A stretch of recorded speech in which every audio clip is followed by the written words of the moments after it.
Kareem Guiste, welcome to Untapped Potential. Thank you for joining us. Thank you, Simone, and how are you? Good, good, good, good. So Very you good. are you are a young, energetic professional from Dominica with Yeah. several areas of interest. So for our listening audience, introduce yourself. Tell us who you are. Well, Simone, you got it right. So it's Kareem Guiste from Dominica.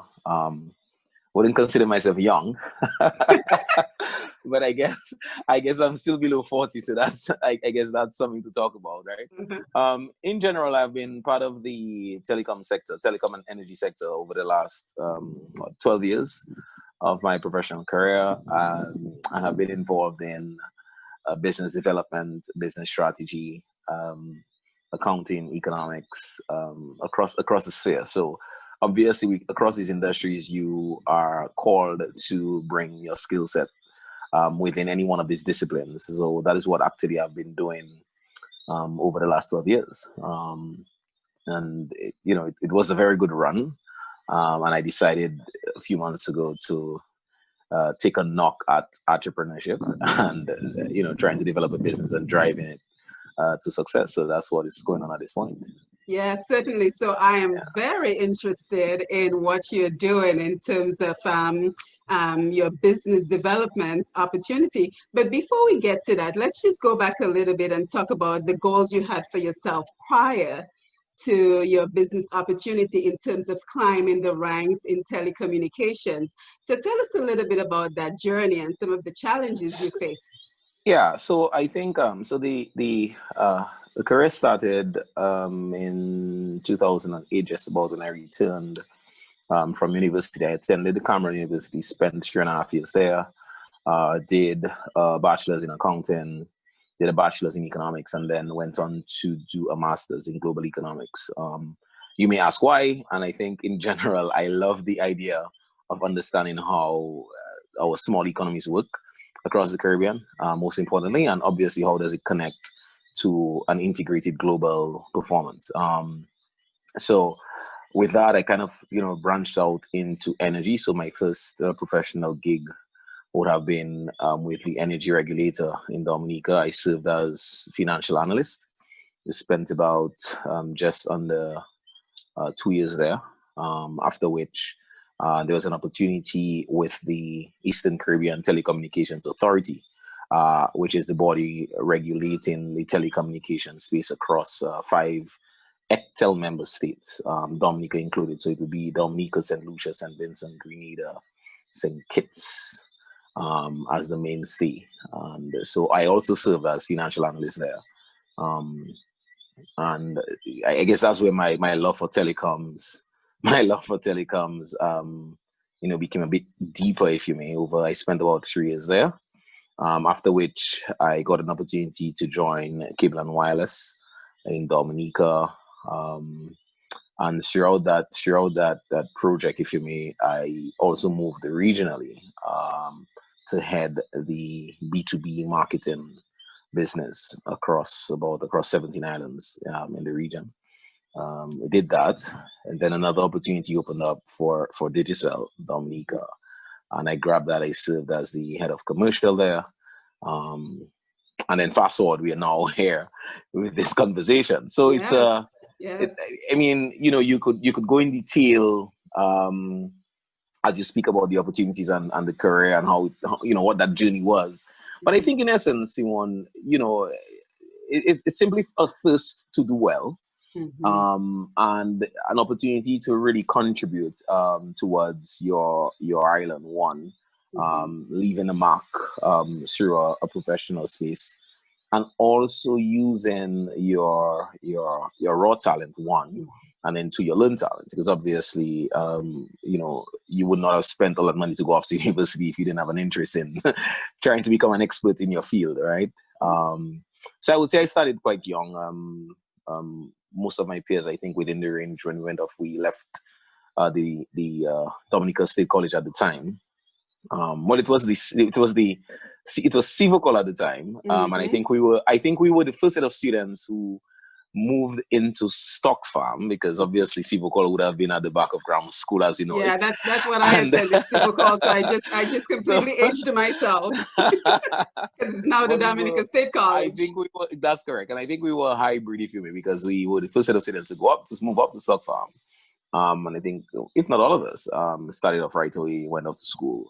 I taught at the Wesley High School for a while, taught mathematics actually for 4 years, taught at Wesley High School. I have a love for math still.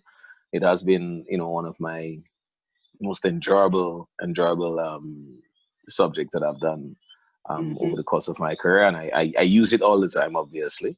And I love business statistics, to be exact. And I guess that's how we jumped into economics, right? Yeah. So go ahead. So I guess the question is, I mean, you are on such an impressive run. As you admitted, you are less than 40. We won't say your age, but you're less than 40. And you are on such an impressive run in the telecommunications and the energy sector. And now with your new business development, it seems like you've taken a complete left turn and gone off in a different direction. So tell us what that's about. Why just completely leave that space and pursue something else? Yeah, I think Simon, at some point when you have been around the game for a while, as I said, it's now over 12 years. The reality is you get tired sometimes, and you have invested a lot of time to someone else's business, a lot of time in the corporate space, and it is quite demanding. A lot of people think, these corporate jobs are glamorous jobs, and they look at the surface and they say, well, you have this high position and all these things, but it takes a toll on you personally. It takes a toll on you physically, mentally, and you need to be, I tell people, you need to be fit. You need to always be mentally fit for these jobs, and you need to be ready always. And ready means you need to be well learned, you need to be well qualified, just because you're going to be asked critical questions, and you need to be able to think on your feet. And you have been, so for over the last 12 years, I've been thinking on my feet, running, jogging, lifting, and spitting telecoms, right? So Yes. the harsh reality is I felt that, we had this opportunity to nurture a small business. And actually, Simon, it's in farming. So the business is really in broiler chickens, a fresh local product that we offer to the Dominican public. So it's a great opportunity. Tell us a little bit more about the business. That's what I'm So really interested in. So it was a great opportunity to at that point, COVID kind of created some challenges and some opportunities. And I look at the opportunities coming up from COVID, quite frankly. And I think it was time to take a leap of faith. You need to always, my view on certain things is you need to be ready to fail big if you're intending to really be successful, because you're going to fall, and you're going to fall several times. The question is, are you really ready to get up immediately and start all over again? And I think, with this business, we started this business, I would say some 10 years ago as well. But obviously from a micro operations.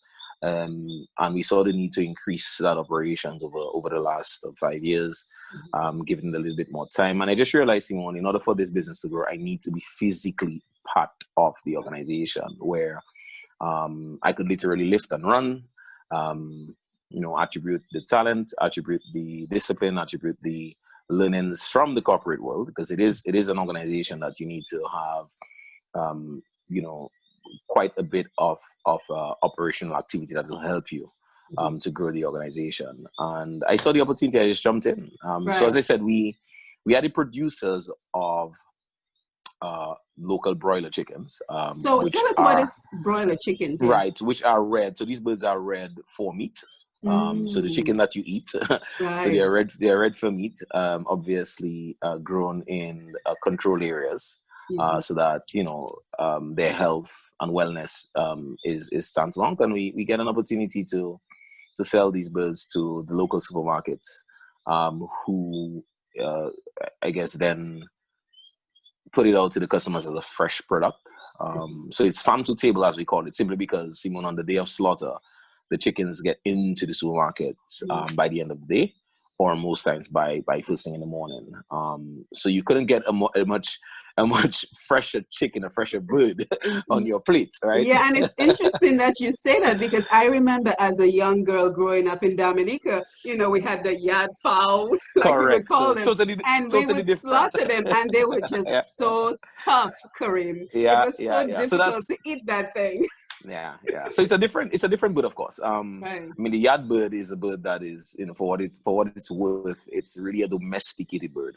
And over the years, what has happened, obviously, throughout the chicken industry, the intention is to do two things. One, you want to get a bigger bird in a shorter space.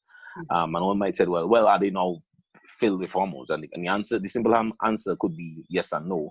The reality is, what you find happening now is a move to a healthier product, a healthier bird. So over the last 5-10 years, possibly, we have been seeing the feed being integrated with a lot more organic ingredients, wheat, corn, um, protein for growth, and a few other items. But it's a healthier product, because I guess back in the day, you say, well, how does a bird grow from day one to maybe day 46 and is able to be ready for baking, ready for cooking. And that's what happens when you innovate, right?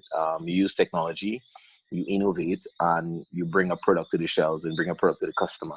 The customer appreciates, the customer values, and the customer wants on their plate. So that's what we're doing with Atlantic Farms, which is the name of our business. And the intention is to continue to produce a high quality product, a fresh product, a product that Dominicans can continue to enjoy. Perfect. So if you're just joining us, we're speaking to Mr. Kareem Guiste out of Dominica, and he is telling us about a very important decision that he has recently made as of May 2020. He was completely excelling in the field of telecommunications and energy throughout the Caribbean. But pretty much following his calling, I'm going to say, he has now gone into poultry farming with his company, Atlantic Farms in Dominica. So Kareem, kind of tell us about the scope of your operation, like how big of a business is it currently? All right. So in the context of global, it's a micro business. In the context of Mhm. Dominica, it's I would say medium-sized business. In the context of poultry in Dominica, it's a large business, and I'll Right. explain. So right now we are, I would say, one of the largest broiler producers on the island. Um, by schematics of size in the number of heads of birds that we rear at any given time, in terms of the square footage of the property, and also the way in which we have laid out the facilities, and obviously we are also being innovative in the way we are actually building and replacing some of the facilities that we have had. And the intention is to grow and build within the ecosystem of the community, because we want to live and have our neighbors live as free as they should. So integrating farming with our communities and ensuring that everyone is happy. Um, the situation is we have also branched off into organic produce. So we focus a lot on vegetables, Mm. carrots, cabbages, parsley, celery, sweet peppers, seasoning peppers, cucumbers, and you name it. But the mainstay, to be honest, is the broiler chicken product. And what we intend to do is obviously have a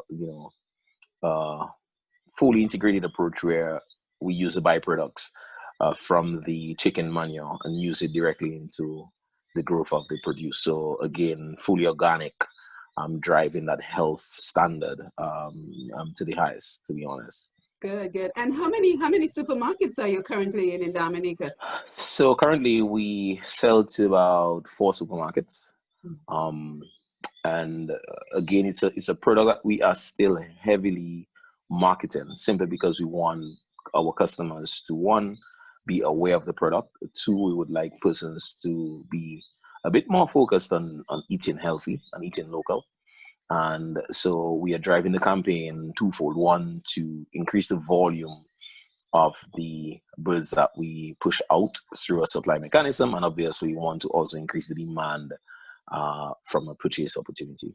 Right. Now, have you received any feedback from customers as to how they think your product compares to what the other products that might be on the market? Well, the thing is, I will tell you honestly, any fresh bird that is grown and produced in Dominica is going to be obviously better liked than the products that come in from overseas. One, as I said, anything that is fresh, anything that is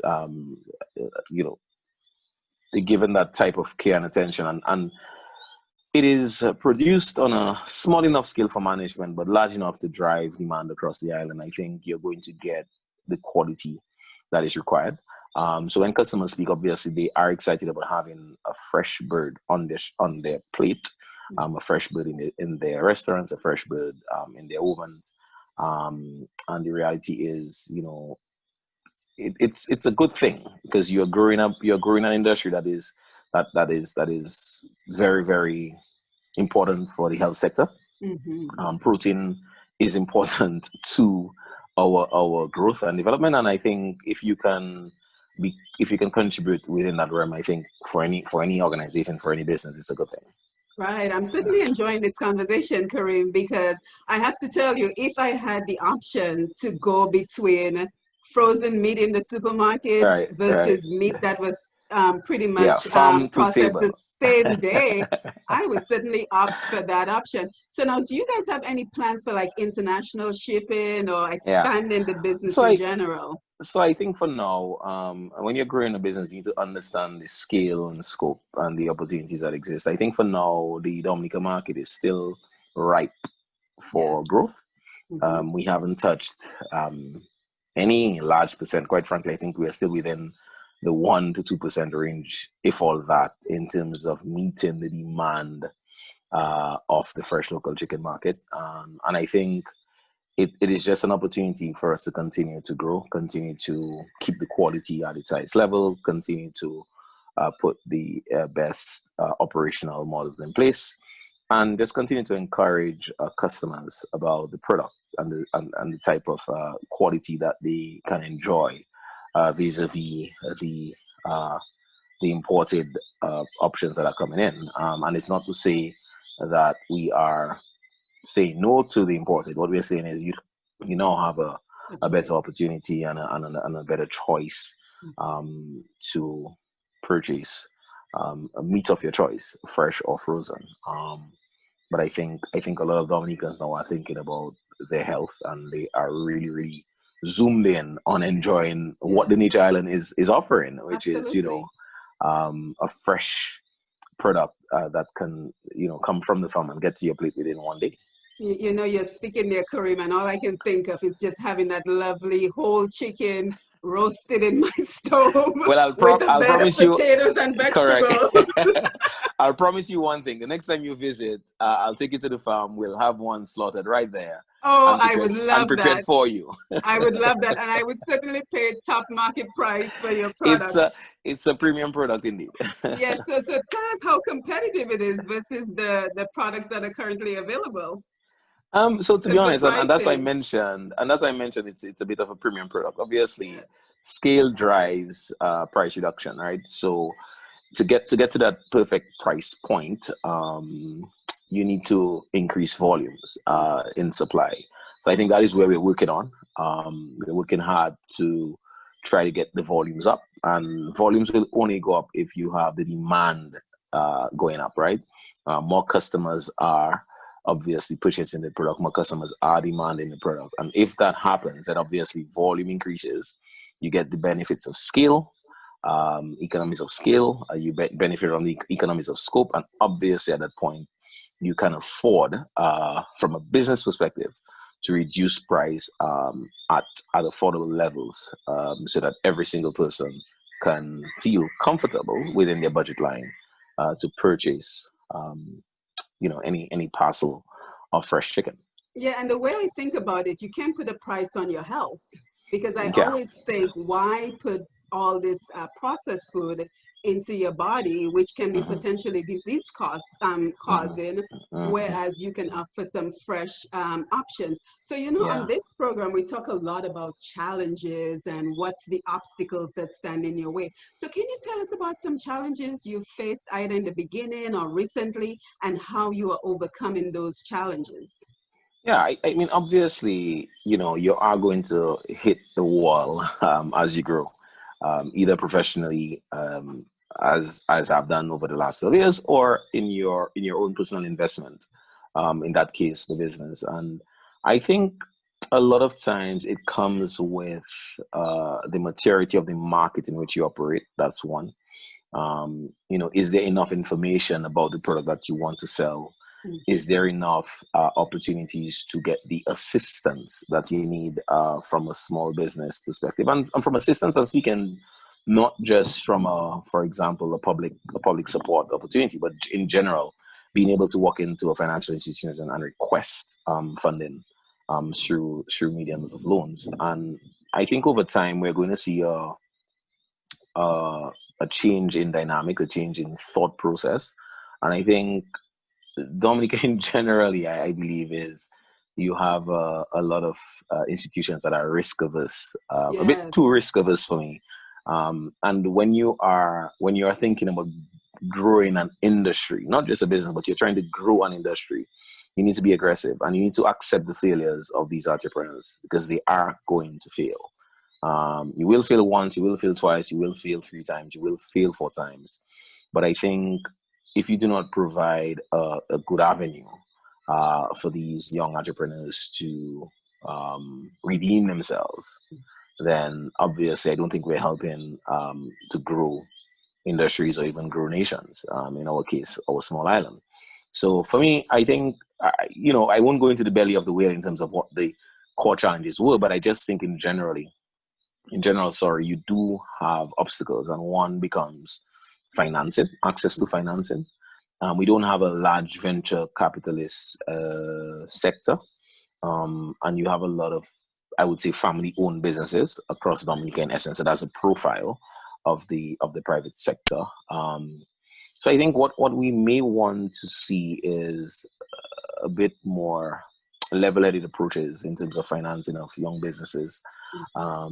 Possibly, if we were to take more risk and manage risks, in that case, we will be able to see a bit more of these businesses grow and grow to be successful.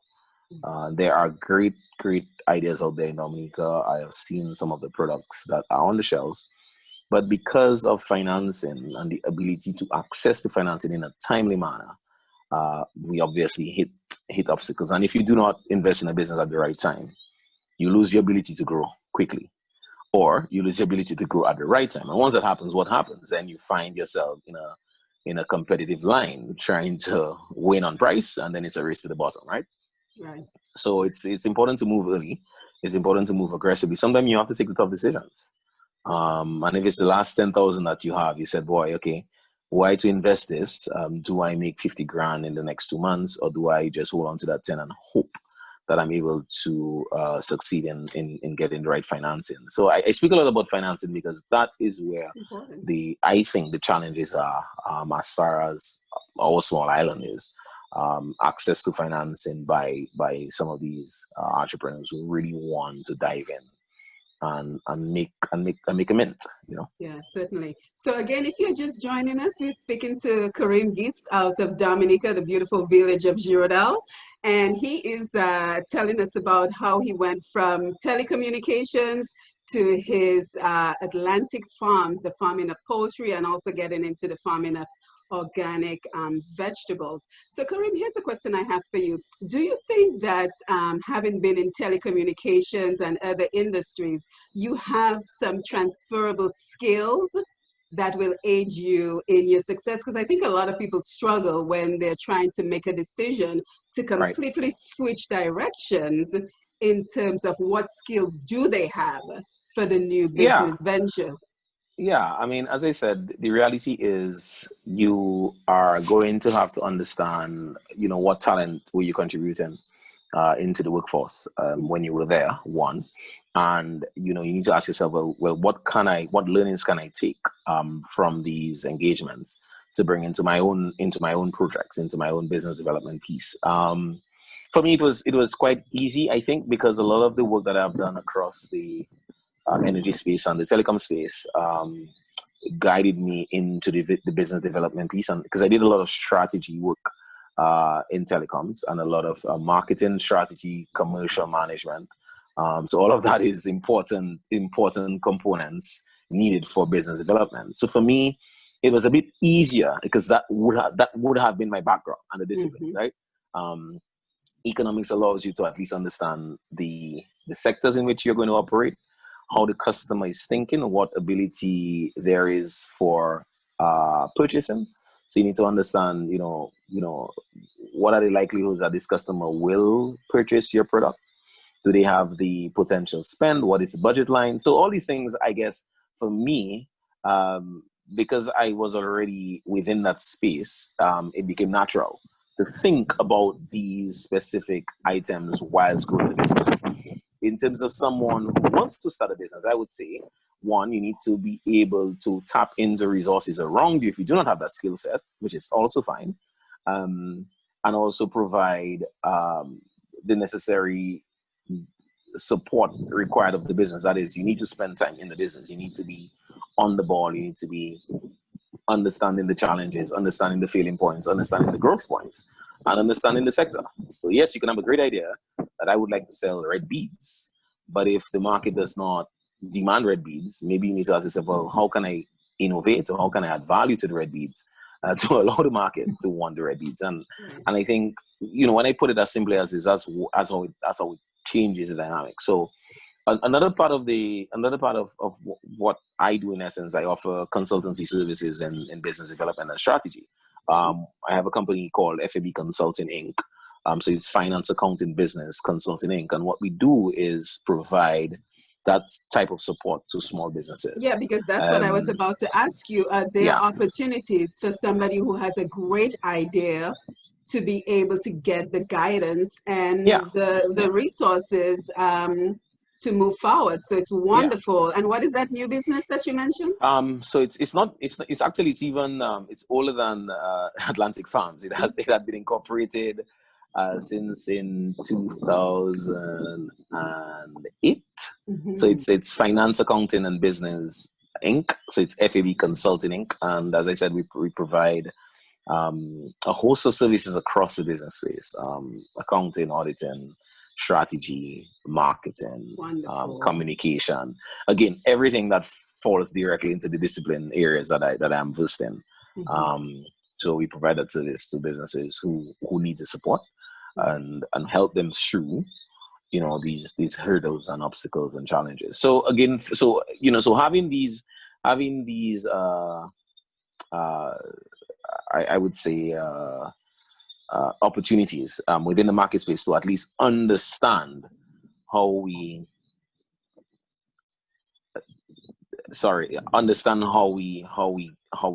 grow. It provides a great opportunity to just simply be able to be on the ball, not to be perfect at what you do, not at all, but to be able to understand what the challenge is and to understand how we can tweak to make it work. And you need to be quick. You need to be quick on your feet, quick at thinking, quick on your feet, quick at responding, quick at making decisions, and you just need to be agile. I think very, very, very, very, very agile in that regard. And I can certainly see how all that heavy lifting and running around that you did in your other careers have prepared you for what you're doing right now. Correct. It hasn't been easy. Simon, I'll be honest, this is not about thinking that this is ezy. Every day you wake up, every day you go to bed, you're thinking about the business and what the opportunities are, or how are you going to overcome some challenges. Because as I said, it's a volatile space. And you need to be able to respond. And responding means you need to be able to have the right resources to tap into, or have the mental capacity to deal with it. Yeah, well, I certainly have no doubt that you're going to make this an incredibly successful business. So, speaking of which, what would success look like for you? Um, I think so far, the ability to at least get the business off the ground is one. That Mhm. is checking one area in the box. Another piece would be obviously to see volumes increase in sales, and just ensuring that you can literally drive a demand of the local chicken into the homes of Dominicans. I think that in its essence would make me feel quite happy because you would have contributed to a new industry. Um, you would have contributed to a new industry across your space. And I think once that happens, Simon, it then trickles down into the other avenues of what anyone is considered to be success. That Mhm. you have contributed and influenced Right. a new industry within the island.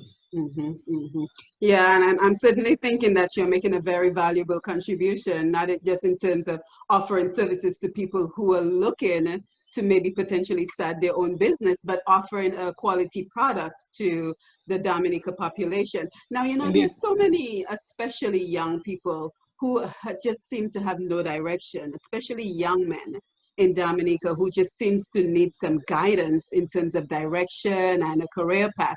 Do you have any suggestions, any recommendations, any advice that you can offer us?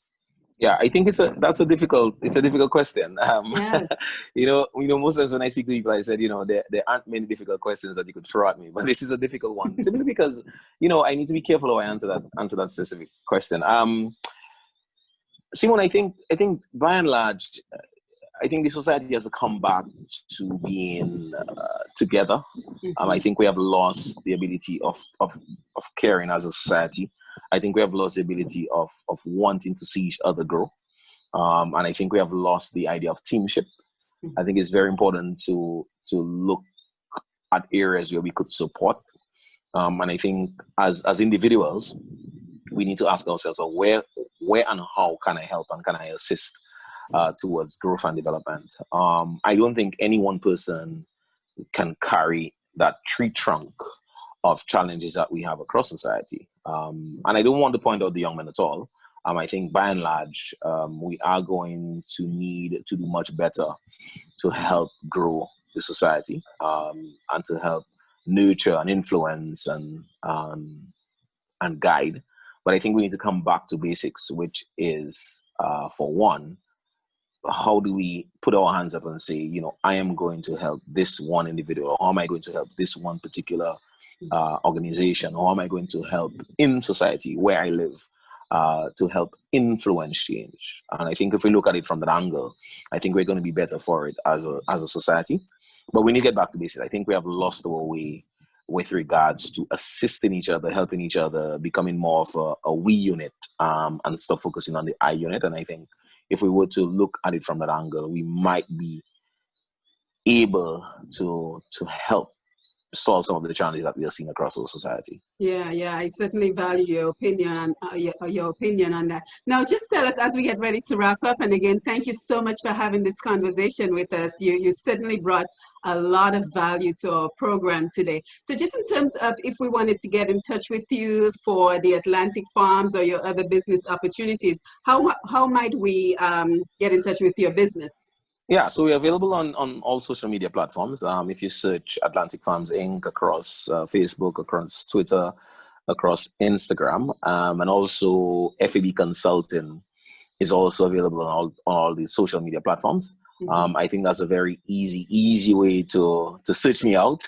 um, and I think with regards to getting in touch, I think the fact that in Dominica you can find any one person who can at least tell you that Yes, yes, I know that's true. FEB Consulting, or I know Kareem, or I know Atlantic Farms. We also have an email. So for Atlantic Farms, we have atlanticfarminc@gmail.com, and we have FAB Consulting Inc. @gmail.com. So very, very simple.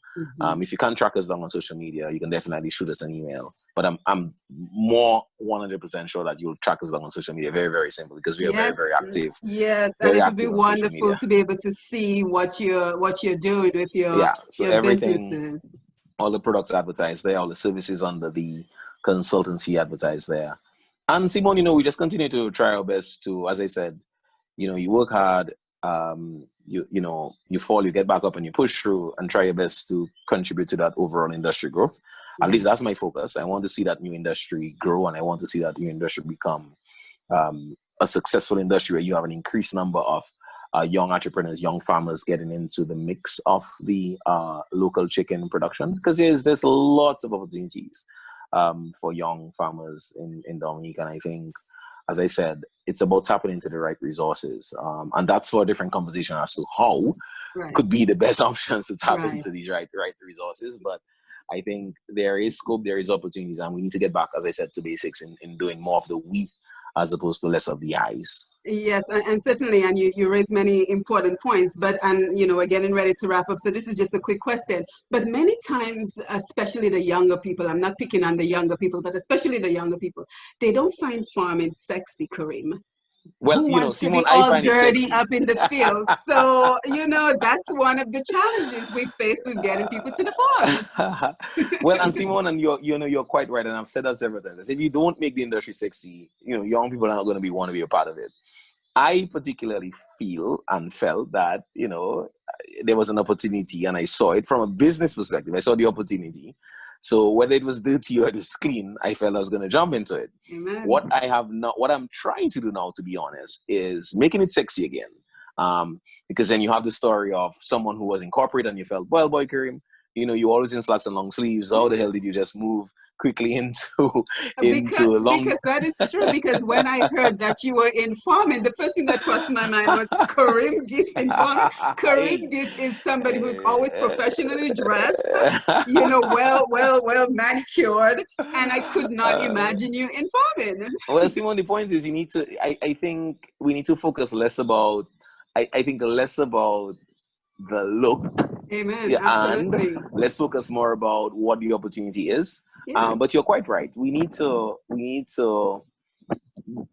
the industry sexy, and to do that, we need to get some young influencers. I possibly don't want to call myself an influencer, but what I'd like to do is take the opportunity to say, well, look what there is an opportunity to get involved in farming, and there is an opportunity to make it into what you would like it to be. Simon, I'll tell you, there are days when I go up to the farm and I do not get dirty at all. Because the point is, you manage your business how you would like it to be managed.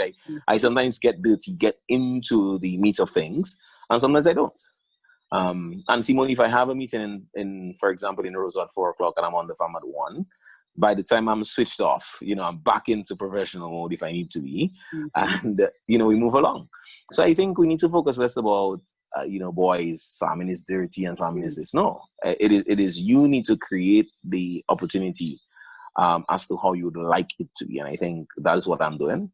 I'm quite happy, actually, Simone, on my happiest point now in what I'm doing.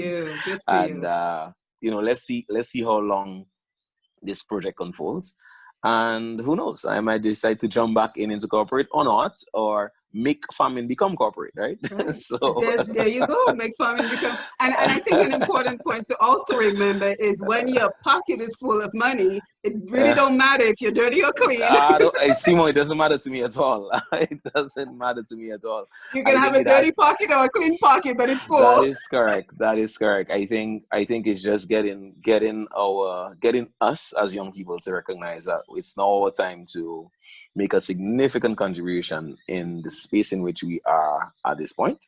And we just simply need to do our best. As I said, circle yourselves with the right people, have good partners, have good support structures, have good teams, have good friends. And I think if you tick these boxes, because you need people who have access to resources, Simon. Let's not beat around the bush. You need people who you can tap into. You need influencers. You need people who can make a call for you. People who can say, yes, please support him because of A, B, and C. And if you're going to grow your networking space, which is very, very important, I think you need to circle yourself with the right people, so that you can get ahead of the the challenges sometimes. Absolutely. Well, Kareem, it has been a pleasure speaking with you. And I certainly think if one person can make farming sexy, it's going to be you. So Thank you, thank Simon. you. Thank you for adding Thank so you. much value to this conversation and to this program, and continued success to you. Thank you, Simon. It was a pleasure. And I do hope that the conversation we had could help influence other young persons who are on the fence as to whether or not they should continue wearing slacks and long sleeves, or they want to wear t-shirts and jeans for the rest of their lives, you know. Well, I'm a t-shirt and jeans kind of girl, I'm a so I'm t-shirt with and you jeans on kind that. of guy. All right. Thank you. Take care of yourself. Thank you Take so care. much. Bye. All right, bye.